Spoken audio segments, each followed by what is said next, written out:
Zoom things. Good morning, everyone. I'm Parker Pearson. I'm in the logistics seat for today. So before I hand this off to the team today, I just want to give you an update on some of the logistics for this webinar. So questions and Q&A and those kinds of things, we can handle those a couple of different ways. The event is being recorded, so it will be available for replay later, or to share with others who weren't able to be here. But we have, obviously, at the end, a Q&A session, and I can actually even unmute certain ones of you if you actually want to talk to Dave directly, or if you prefer, you can, in the lower right-hand corner of your screen, if you're not familiar with WebEx, there's a little round circle that has sort of a chat bubble, and it says open chat panel. You can chat and put those questions directly to me, and that way I can hold those and share those with Dave at the end, and we can cover those, any which way you want to do it. Or after the event, there will be a pop-up when you leave. Please let us know how we're doing, any ideas or feedback you want for future sessions. But also you can then put questions in there and request any follow-up or resources that you want there. So with that said, I'm going to turn this over to Lee to introduce you to our speaker today. Thanks, Parker. And welcome, everybody. I'm Lee Crockett, Director of Sales here for Advanced Logic, and I'm thrilled you guys are here for this session. Also pleased to introduce our speaker for today, Dave Cropco. And Dave serves as the Vice President of Information Security for Advanced Logic, where he leads the company's security initiatives with a focus on compliance and robust security architectures. He's got over 30 years of experience in IT, and he began his career in 1992 as a certified instructor and network engineer, and he quickly established a reputation for technical excellence and leadership. Since joining Advanced Logic in 1999, Dave's held several pivotal roles, including Director of Professional Services and Vice President of Engineering. His hands-on expertise spans network design, implementation, project management, and unified communications, making him a versatile leader in our IT sector. 3 years ago, maybe almost 4 years ago now, Dave transitioned to his current role, where he's been instrumental in guiding both Advanced Logic and Denoma Software to achieve SOC 2 Type 2 certification and CMMC Level 2 compliance. He's also provided pivotal direction and consultation to our client base around SOC 2, CMMC, FISMA, SEC 530, HIPAA, and various other compliance and regulatory requirements. His work underscores a deep commitment to strengthening security posture and advancing threat intelligence, particularly for small and medium-sized businesses. And today, Dave's going to break down what reactive security is really costing organizations, how tightening cyber insurance requirements are changing the game, and what it looks like to shift into a smarter, more proactive security posture. He'll also touch on how businesses are gaining executive level security guidance without adding full-time overhead. To our attendees today, thanks for making time to be here today. And with that, I'm pleased to turn it over to Dave. Thanks. Thanks, Lee. Man, when you say something like 30 years experience, it kind of drives home the fact that you're just old. So, all right. Yeah, well, everybody, I appreciate everybody attending today, and we'll just go ahead and dive right into it. Let's talk briefly about what we're going to cover today. I'm going to talk a little bit about the cost of reactive security. We're going to talk a little bit about cyber insurance, and then we're going to get more into the meat of how does an organization move into proactive readiness for things like cybersecurity compliance and risk management. And then we'll wrap up with talking a little bit about how you as an organization could potentially reduce your expenses, especially in the area of security expertise. So when we talk about a breach or the cost of a breach, most organizations only think about the ransom payment or the immediate response costs. But recent IBM research shows the real number is over $4 million on average across most industries. In healthcare, it's actually closer to 10 million. And what's worse is the timeline. From initial detection to full containment and recovery, you can be looking at upwards of 9 months. Some credential-based breaches take nearly 10 just to justify and contain. That's 3/4 of your fiscal year dealing with the aftermath of one security incident. Your team isn't working on strategic initiatives any longer. They're constantly in firefighting mode, and every day that breach remains active, costs keep escalating. Put it in perspective, 4 million is what IBM found as the global average cost in 2024. That's up 10% from the previous year, and it's the biggest jump since the pandemic. But here's what that number actually includes. It's not just the incident response team and the forensics, it's business disruptions, lost productivity, it's customer notifications costs, regulatory fines, legal fees, credit monitoring services, as well as the revenue you lose from deals that didn't close because your customers have lost confidence. And those are only the ones that you know about. For a mid-sized company doing 40 million in revenue, 4 million is 10% of your top line gone. 9-month timeline, that's your CFO's worst nightmare because the costs accumulate every single day. You're paying for response while simultaneously losing business. It's a double hit to your P&L, and that could take you quarters to recover from. Here's the painful math of reactive security. When you're calling in incident responders at 2 a.m., you're not negotiating rates. You're paying emergency premiums. A control may have cost you $50,000 to implement proactively, suddenly can now cost you more than double that to deploy in crisis conditions. Why? Because you need consultants on site immediately. You're paying for expedited purchases. You're paying overtime for your staff. And more than likely, you're shutting down operations while fixes are being implemented. Plus, you're making hasty decisions under pressure rather than thoughtful, strategic choices. It's like the difference between scheduled maintenance on your car versus rebuilding the engine after it seizes up on the highway. This multiplier effect is where reactive security really destroys your budget. So let's take an example, multi-factor authentication. Deploying MFA proactively as part of a planned security roadmap, say, costs you $20,000 when you factor in licenses, implementation, user training, et cetera.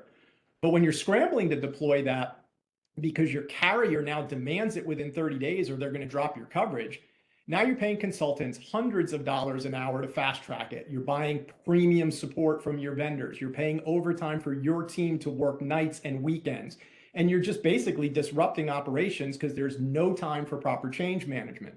The same project now costs potentially double or more. Now, multiply that across every control you may need to implement in crisis, and you can see how organizations can waste hundreds of thousands of dollars on emergency security measures that could have been deployed strategically for a fraction of the cost. So let's talk about what happens to your organization after a cyber breach, after your cyber insurance after a breach, excuse me. In 21 and 22, premiums doubled, in some cases across the board 100%. And if you've had an incident, you could be looking at 25 to 50% premium increases at renewal, assuming your carrier renews you at all. Many organizations find themselves effectively uninsurable for years after a major incident. Carriers either decline the coverage entirely, impose sublimits so restrictive that the policy becomes nearly worthless. That's not hypothetical. I know of companies who've had to self-insure after a breach because no carrier would touch them. Your CFO and the people in finance need to understand this isn't just an IT problem, it's a balance sheet risk. This is the market reality right now.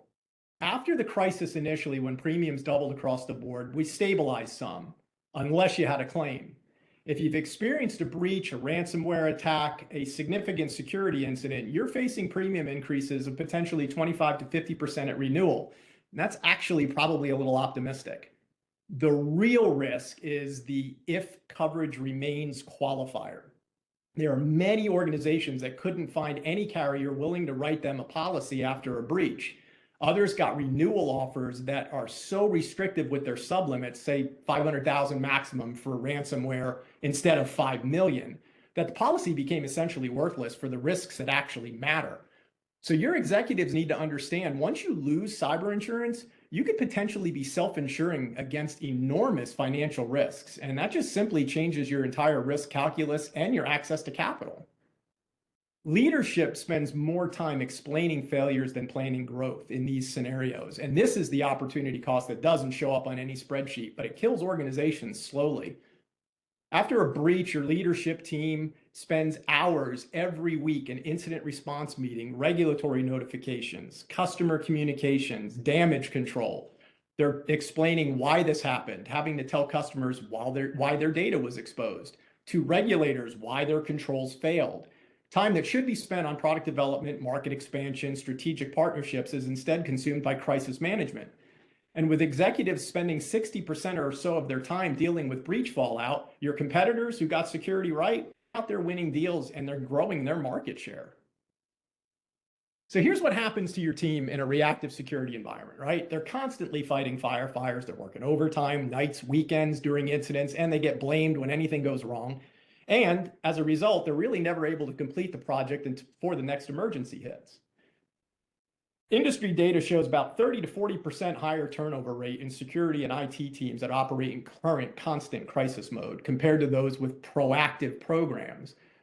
When your experienced people leave, they take institutional knowledge with them, how your systems work, where the vulnerabilities are, what's been tried before, what's failed before. You're now paying recruitment fees, spending months training replacements, and those new hires, they're walking right into the same chaotic environment that caused the other guy to leave. It becomes a vicious cycle. It's not just salary cost, it's the loss of expertise and the repeated mistakes that happen when your team is always in learning mode. It's the cost that keeps on costing. It makes sense, right? You're working 60 to 70-hour weeks, constantly firefighting, getting blamed when things go wrong, never completing your projects. You burn out. And when your senior IT engineer with years at the company leaves, you lose someone who knew all your systems. They understand your unique architecture, know where the skeletons are buried. It becomes a vicious cycle. High turnover creates more chaos drives more turnover. So let's talk a little bit more about cyber insurers and cyber insurance. 5 years ago, if you had MFA deployed or multi-factor authentication deployed, that was pretty impressive to the carriers.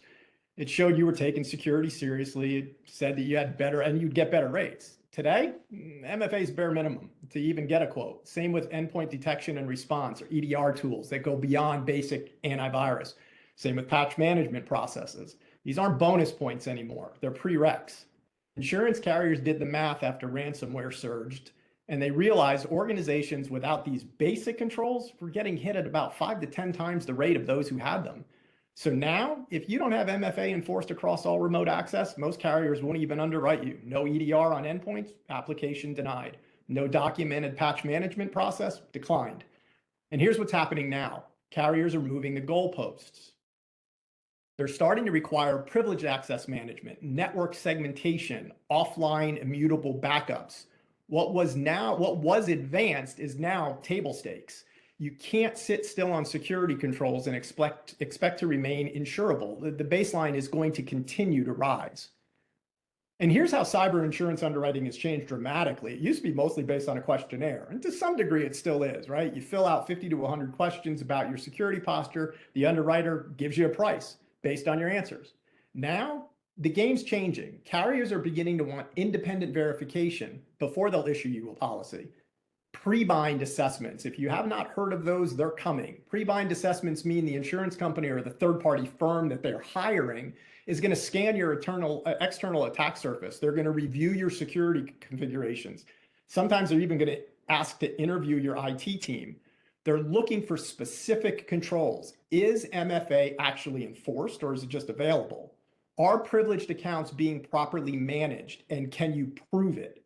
Do you have offline immutable backups? Can ransomware propagate across your entire network segmentation?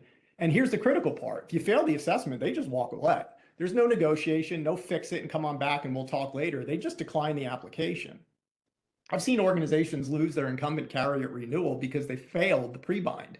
Now they're uninsured, they're scrambling to find coverage, and they're discovering basically every carrier is doing the same assessment.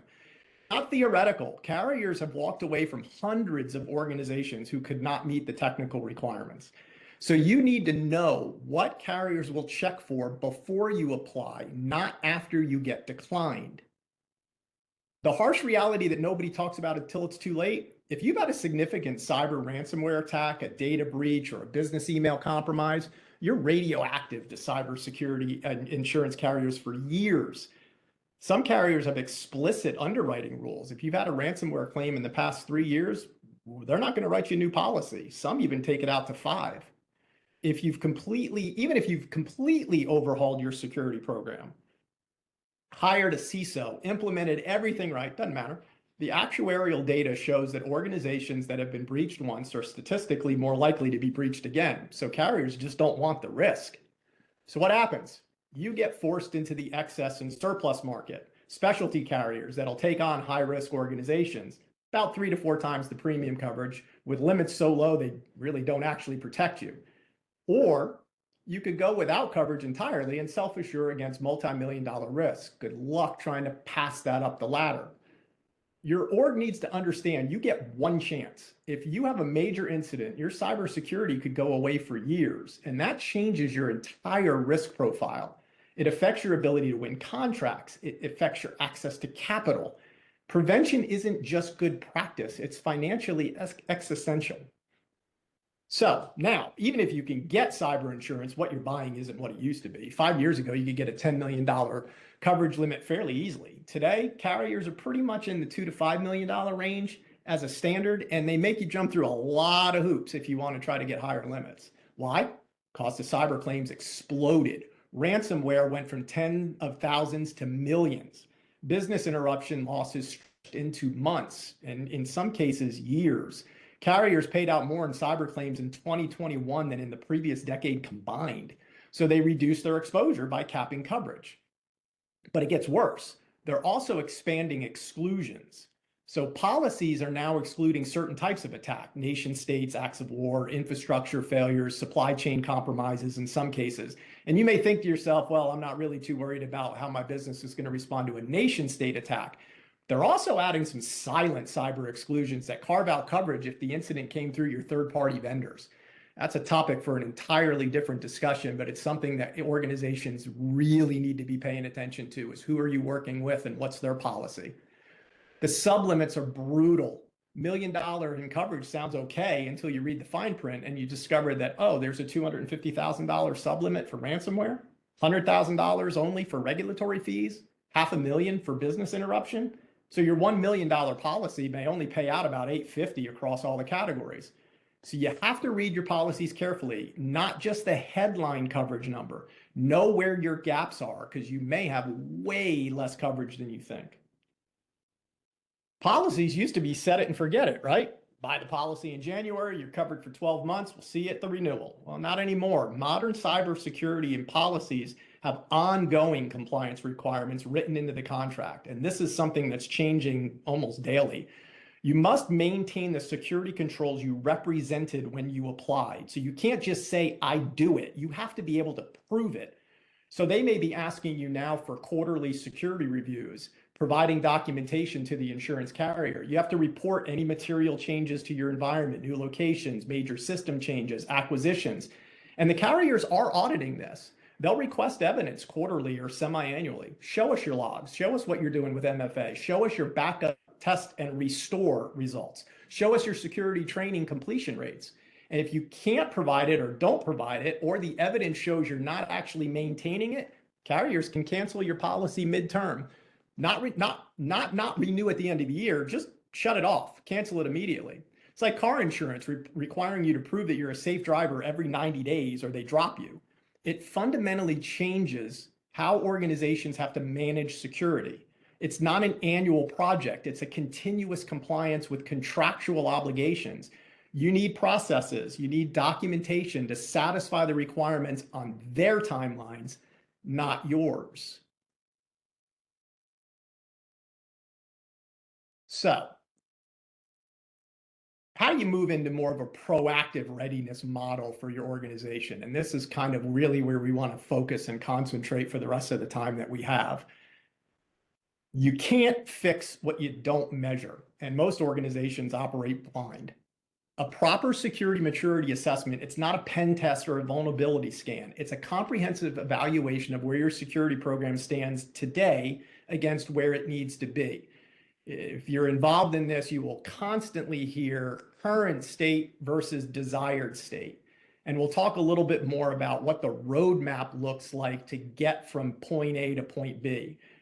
It's really about mapping your current controls against frameworks like the NIST CSF, or maybe some specific industry requirements like CMMC or HIPAA.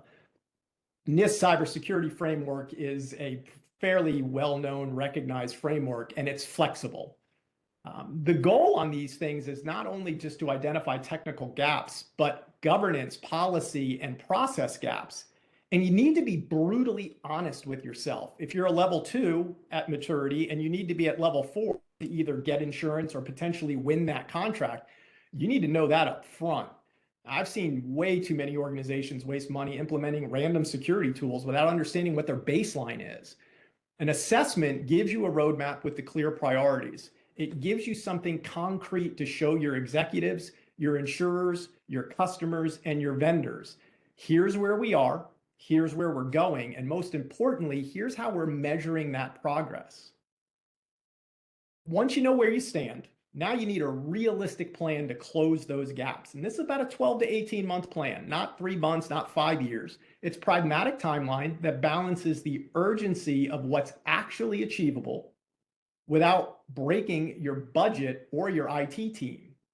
The roadmap must be aligned with a recognized framework, or it needs to be aligned with a recognized framework, and it must align with your organizational objectives, because that's what auditors, insurers, and customers understand. So the NIST cybersecurity framework, or the NIST CSF, is very popular, I mentioned before, because it's pretty flexible and it's widely acceptable. ISO is an internationally recognized framework, and depending on what your needs are and who you're doing business with. CMMC, if you're in the defense supply chain, good luck to you. That's a massive one. SOC 2, if you're a SaaS company, is helpful. Our organization is SOC 2 Type 2 compliant, based on our need for our data centers and our network integration services, as well as our software development. The frameworks give you credibility in a common language, but here's the key. All right, the roadmap's got to be phased. So we want quick wins in months 1 through 3 that reduce immediate risks. Medium-term projects in the months 4 through 9 that helps build capabilities. And then we'll start looking at strategic initiatives in months 10 through 18 that mature your program. Every phase needs to show progress that stakeholders, customers, vendors, all of that can see and measure. It's not a security project. It's a business transformation with security outcomes. So most organizations set themselves up to fail when they treat security like a once-a-year compliance audit. You do your annual assessment, you check the boxes, you file paperwork, and you ignore it for 11 months. That doesn't work anymore. The threat landscape is changing way too fast. Your environment's changing way too fast, and your carrier and your partners and your vendors, your customers expect evidence of continuous improvement. Continuous monitoring means you have visibility into your security posture in real time. Are patches being deployed? Is MFA being enforced? Are security logs being reviewed? You need to have quarterly reviews where you're sitting down every 90 days to assess what's changed, what new risks may have emerged, what controls do we need to adjust. These don't have to be massive exercises, 2 to 4 hours quarterly with some internal key members, maybe a vCISO to help review metrics, incidents, and kind of gauge your progress against your roadmap. Having this cadence, though, keeps security front of mind. And so what we're really trying to accomplish is to help catch issues before they may become breaches. And it gives you the documentation trail that the insurers and the auditors demand. Can't tell you how many times I've seen organizations scramble at renewal times because they have no evidence of what they've been doing all year, even if they've been doing it.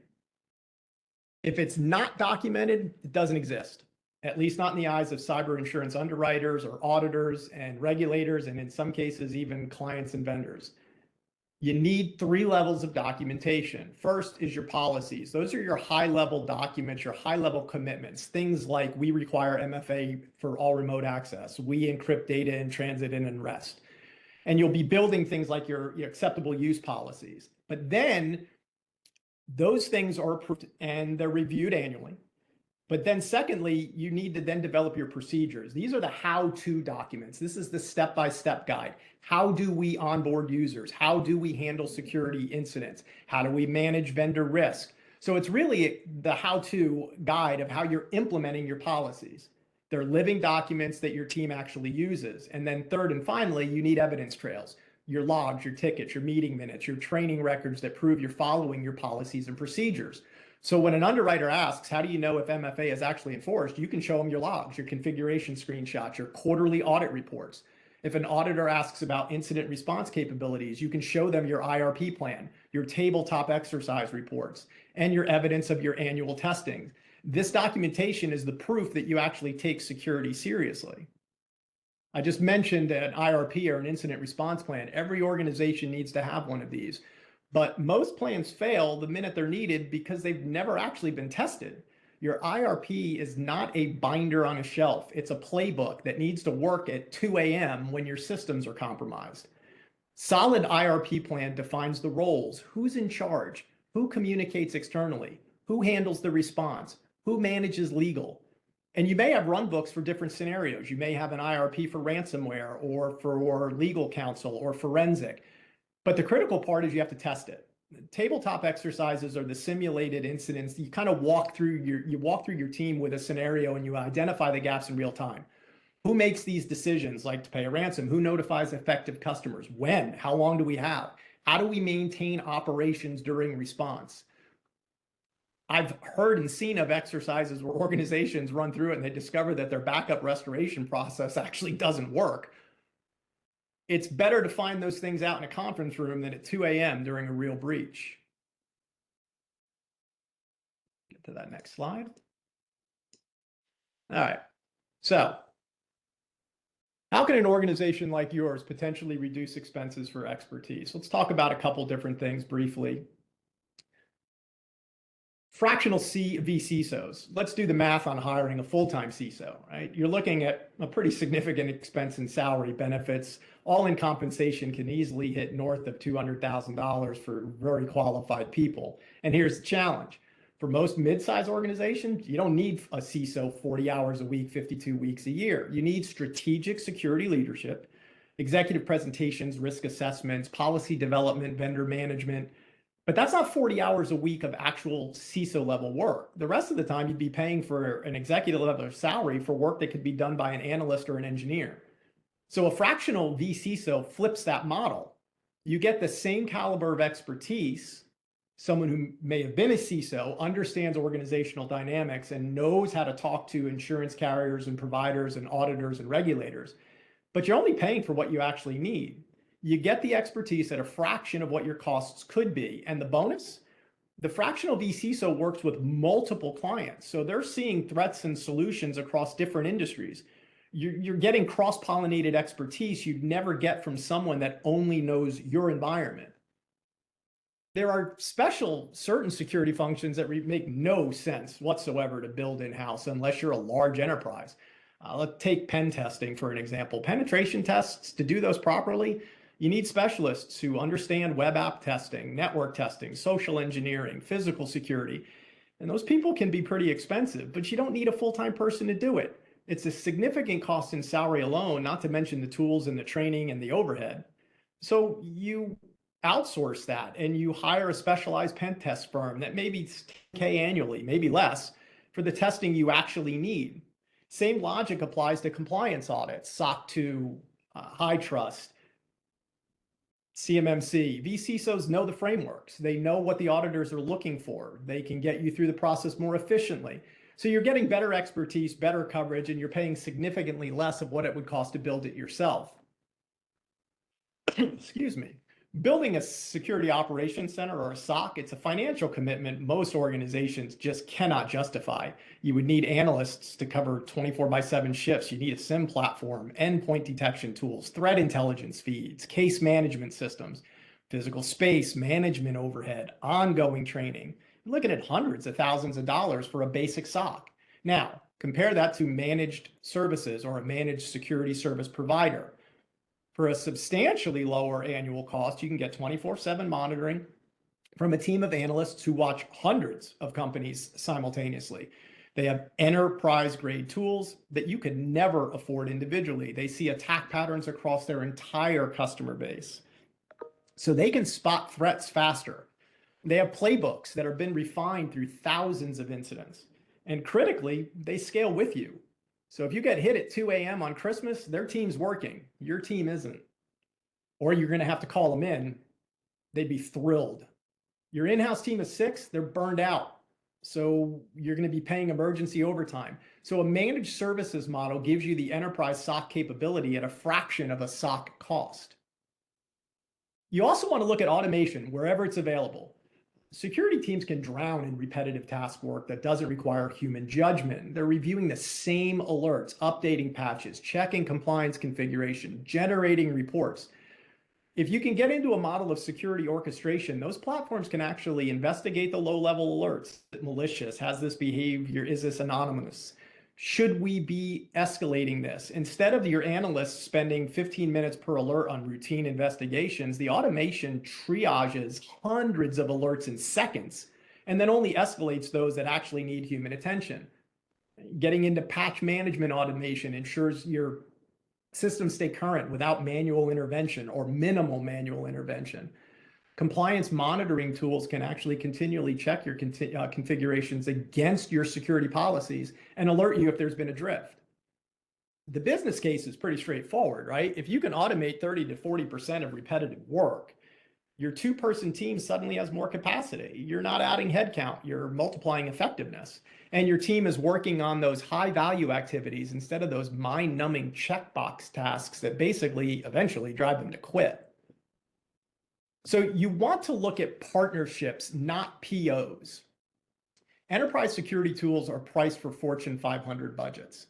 A top-tier SIM platform or an advanced EDR could be very cost prohibitive. Threat intelligence feeds, vulnerability management, identity governance. I mean, you can easily be over $100 million, over $1 million in tool costs before you've hired anybody to use them. You can't just buy them and flip on a switch either. It takes a lot of expertise to get these things to work properly. Strategic partnerships change this equation entirely. Managed service providers or MSSPs, security as a service vendors, they can help you bridge those gaps. They've already made the investment in the technology. So by working with them, you're actually able to take advantage of a scale that you could never get to on your own. These CISO partnerships are similar in this nature. You get to take advantage of the expertise from somebody, but you're only using them as needed. All right. So what should you prioritize your next steps on? What are the next things for you to consider? Some of the things that we're bringing to the table at Advanced Logic that may help your organization are cybersecurity insurance readiness assessments. It's a mouthful, but it's basically what we talked about in that second slide with what the carriers are looking for. We can help you bridge that gap. We can help understand your organizational needs, and we can help answer those questions in a way that gets you the best coverage you're available to you at the best price. Cyber risk assessments. Remember, we talked about current state, desired state. If you don't know where you are, you can't get to where you need to be. So these risk assessments basically take a look at the entire organization. We talk about things like risk appetite. We talk about things like designing your controls. What makes sense for your organization? Where do you want to be? What are your most valuable targets? What would it cost your business if those things were to go down? And building a plan, again, remember, it's not a 5-year plan. You know, quick wins 1 to 3, strategic in 4 to 9, strategic in 10 to 18, and then on the ground, moving things in that 4 to 9 month time frame. We can also help you build an IRP. It's a workshop that we can work with you on to help build your incident response plan. And then, as we mentioned, taking advantage of a managed services provider for support is something that can be part of your managed services offering from Advanced Logic, where we can work with you on those quarterly meetings, become part of your team that helps you steer in the proper directions for where your organization eventually wants to end up. And it's really not an end game. It's a continuous improvement process. So with that said, I will open it up to see if there's been any questions posted, and we'll go from there. So, like I said, we're going to handle this a couple of different ways. If any of you would like to actually ask Dave a question live, you can look at the bottom of your screen. There's a control that says raise, and then there's a hand. If any of you would like to go ahead and ask a question live, I will look at that. I have a couple that have come in direct to my chat, but I'm just going to look and see if anybody's got a hand up. I'm going to keep an eye on that while I go ahead, Dave. The first question that I gotten is, We're a relatively small company. Do we really need all of this? Is this just the kind of thing that enterprises do? Yeah, obviously, it's one of the most important questions that can be asked, and the answer is probably a little surprising. You probably need it more than major enterprises do, and here's why. Enterprise teams have security teams, redundant systems. They have insurance coverage because they can afford it in the tens of millions, and they can absorb an expensive breach. It's painful, but it's survivable for them. For a 50-person company doing 10 to 15 million in revenue, a 4 million breach, you're done. It's 30 to 40% of your revenue, and it can put you out of business. So the difference is you don't need enterprise solutions. You need enterprise outcomes at small business budget.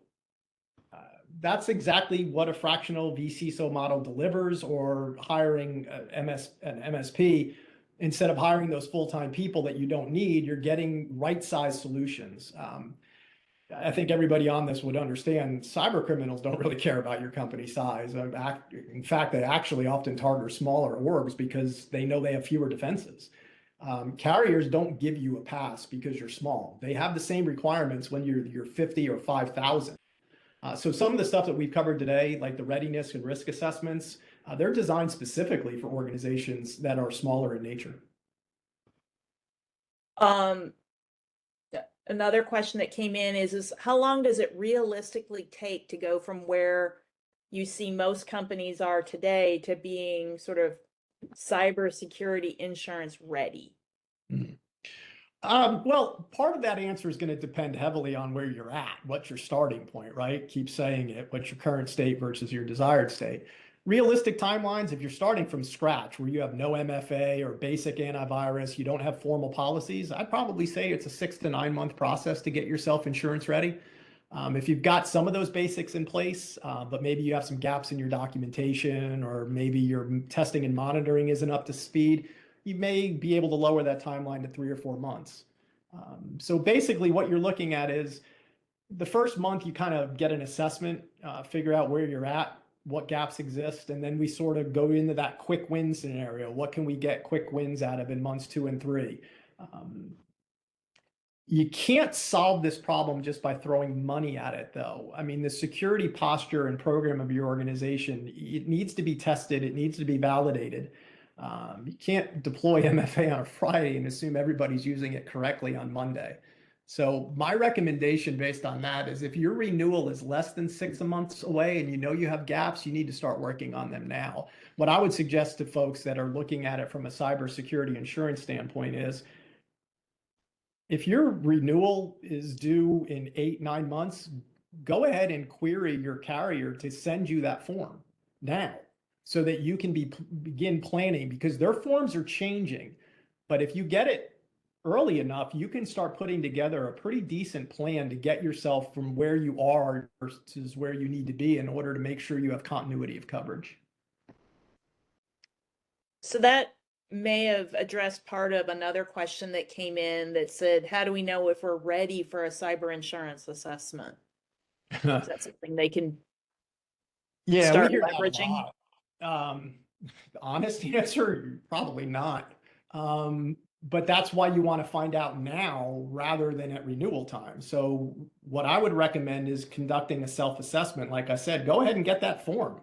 Ask them to send over what the renewal forms look like. They shouldn't have any problem doing that. And then you can begin building your roadmap and your plan. So remember what we talked about in the beginning, but what used to be considered to be ahead of the curve is now just table stakes. And the good news, though, is it doesn't have to be perfect, but you need to show that you're taking it seriously and you can back it up. The documentation of the controls is of the utmost importance. And the last one I've got is, it says, we're already working with Advanced Logic as our managed service provider. Why isn't vCISO included in our managed services contract? That's a good question. The heart answer of why we separate the services, because when you work with us as your MSP, we're providing operational IT support. We're keeping your systems running. We're monitoring your infrastructure. We're handling your tickets from your help desk. We're managing your patches. We're maintaining your network and responding to technical issues. It's kind of like the foundation, right? So there's a bleed over between the two, but really The managed services is operational. vCISO is really intended to operate at a different level. It's really intended to help in the security, strategic security leadership, helping you guys with things like governance, risk management. The distinction is this, really. Your managed services contractor ensures your technology works, right? And it stays secure at the operational level. The vCISO ensures your organization has a comprehensive security program that meets business objectives, your requirements, your insurance carrier demands, your expectations of your customers and vendors. So the key word there is it's really not a practice or it's not a once in time, it's a program. And the vCISO is different, is that it's supposed to be more strategic. That will then in turn sort of change the behavior of your managed services provider to incorporate those changes into the operational day-to-day flow of your business. And I would venture to say that it's certainly a conversation that we're making sure that now going forward with all our managed services that should be considered. So thank you so much to everyone. Lee, is there anything else you wanted to add to the conversation before we wrap it up? I certainly will be sending out follow-up materials and links to the recording, but Lee, is there anything else you wanted to add? No, other than just thanks to the attendees today for attending the session. Always great information when Dave presents. And obviously, if you guys are working with us, we can have deeper conversations here in the near future. And looking at the weather forecast, I hope everybody has a warm and safe weekend. So thanks. All right. Thank you so much. Thank you.